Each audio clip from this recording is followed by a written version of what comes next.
Right now, if you're dealing with that sharp, burning, or radiating pain down your arm from a pinched nerve, you've probably tried all of the usual stuff. Heat packs, random stretches, maybe even medication. Yet nothing gives consistent relief. And here's the part no one tells you. Most people are doing the right stretches in the wrong way, which is why the symptoms keep coming back. I've treated thousands of patients with these exact symptoms, and the ones who finally get relief all follow the same simple pattern. They stop guessing and start using these 5 specific exercises that target the real source of cervical radiculopathy. In this video, I'm going to give you those 5 exercises. Each exercise is designed to be safe, gentle, and can be done at home without any equipment. And the best part, you can do the entire routine in under 10 minutes. No medication, no expensive therapy, no side effects. Just fast, practical relief you can feel today. Let's get started. Hi, I'm Dr. Kevin Wafer, a chiropractor in Houston, Texas.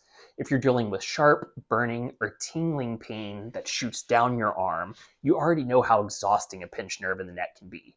Simple things like checking your side mirrors, looking over your shoulder, or even working at a desk start to feel impossible. And most of the advice you get is either too generic, too aggressive, or too confusing to actually help. That's why I chose these 5 specific movements. Each one is designed to reduce nerve irritation, open up the cervical joints, and help the nerves in your neck calm down in a safe, natural way without medication or expensive therapy. These aren't random stretches. These are the same targeted exercises I use with thousands of patients who come in with pinched nerve symptoms. I put them in a specific order so they work together. First, we restore alignment, then gently improve mobility, then create space for the nerve to glide and calm down. If you follow along and do these consistently, even once a day, you can start to feel changes in how you turn your head, how long you can sit, and how intense your arm symptoms feel during the day. Exercise 1, chin tucks. We're starting with chin tucks because it's the safest and most effective way to gently realign the head and neck posture and reduce tension that's compressing the nerve. When someone has cervical radiculopathy, the neck often shifts forward without them even realizing it, which closes down the spaces where the nerve exits. Chin tucks help reverse that pattern by restoring neutrality and activating the deep stabilizer muscles that protect the neck. To begin, stand tall with your shoulders relaxed. Keep your eyes level, not looking up or down. From here, slowly move your chin straight back as if you're trying to create a double chin. You should feel a mild stretch at the base of your skull and a subtle activation in the front of your neck. Hold that position for a second, then gently return to neutral. Avoid tilting your head downward or forcing the movement. The motion should be small, controlled, and completely pain-free.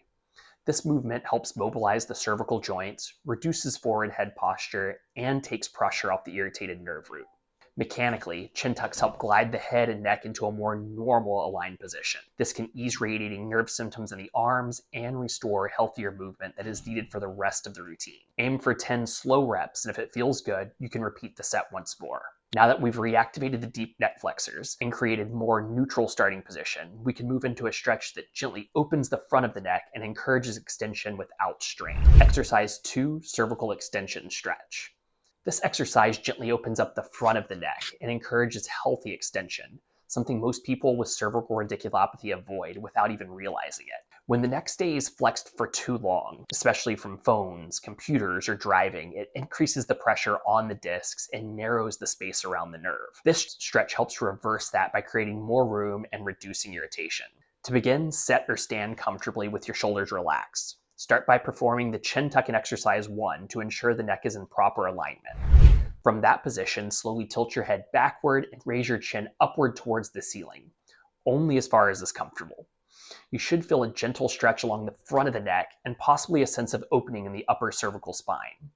Hold this position for 2 to 3 seconds, then return to normal. Make sure the movement stays smooth and pain-free. If the stretch reduces your arm symptoms or shifts them upward towards your neck, that's a very good sign, meaning the pressure on the nerve is decreasing. Aim for 10 controlled reps, focusing on moving slowly and breathing naturally. This extension stretch sets the stage for the next movement, where we'll introduce side bending to target the muscles and joints that commonly clamp down on the nerve root. Exercise number 3, cervical lateral flexion stretch. Now that we've restored alignment and introduced some gentle extension, it's time to address one of the most common sources of nerve irritation in the cervical spine: tightness and compression along the side of the neck.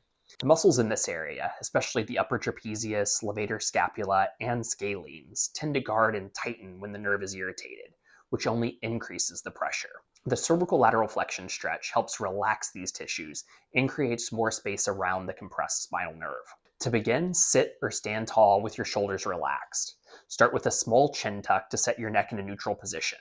From here, gently lower your right ear towards your right shoulder. Don't shrug your shoulder or tilt your head.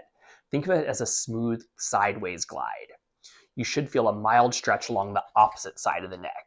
Hold the stretch for 10 seconds while breathing slowly, then return to neutral and repeat on the other side. If you want a slightly deeper stretch, you can place the hand on top of your head for a light guidance, but never pull or force the movement. The goal is gentle lengthening, not pain.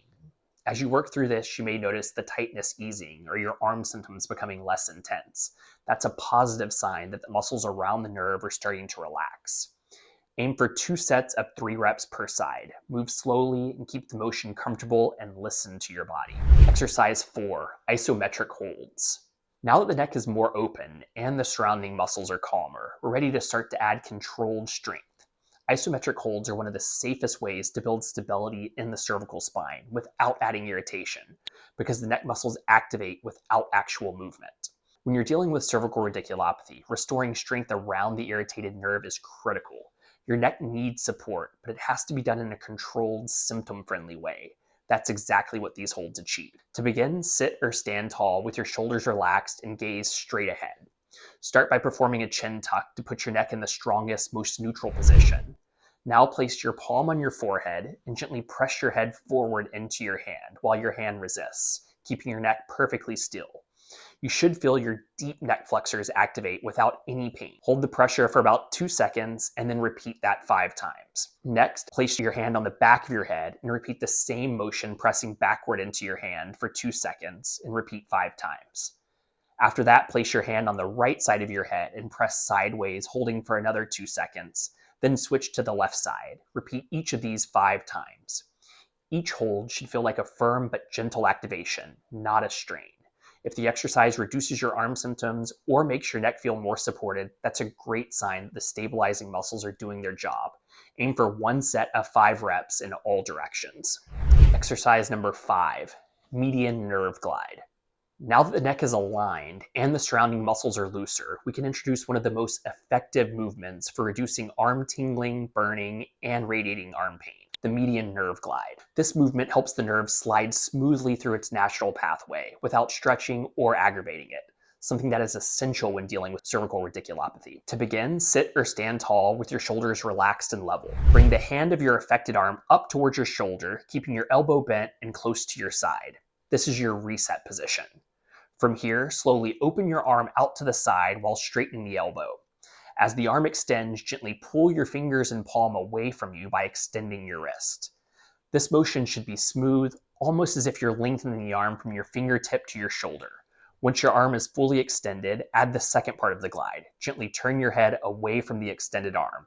This creates a coordinated, controlled tension that encourages the nerve to move freely without being overstretched. To finish the sequence, slowly bring your arm back in towards your body and return your head to center. The movement should feel like a rhythmic glide, not a stretch or a strain. Move through this pattern for 5 to 10 slow, fluid reps. If your symptoms loosen or shift closer to your neck, that's a positive sign that the nerve is calming down and gliding more effectively. You've just finished the full routine, and this gives you a simple plan you can use each day to help your neck heal. When you use the right movements and avoid the ones that keep irritating the nerve, you give your body a real chance to recover without relying on medication, injections, or surgery. I've seen it work with so many people with cervical radiculopathy. These exercises may help reduce arm tingling, ease stiffness, and take pressure off the irritated nerve root so you can move and react with less pain. If you felt relief from any of these movements, like and share this video. It might be exactly what someone needs today. And comment below. Let me know which exercise helped you the most. Was it the lateral flexion stretch or the median nerve glide? And if you want to keep strengthening your neck, improving your posture, and getting long-term relief naturally, be sure to subscribe to the channel. If you've got tingling numbness at night, there's a good chance your sleeping position is keeping the nerve irritated, even if these exercises help during the day. That's why the next video you should watch is where I show you how to relieve a pinched nerve specifically at night. It'll help you sleep longer, wake up with less pain, and stop the flare-ups that hit first thing in the morning. Go watch that video next.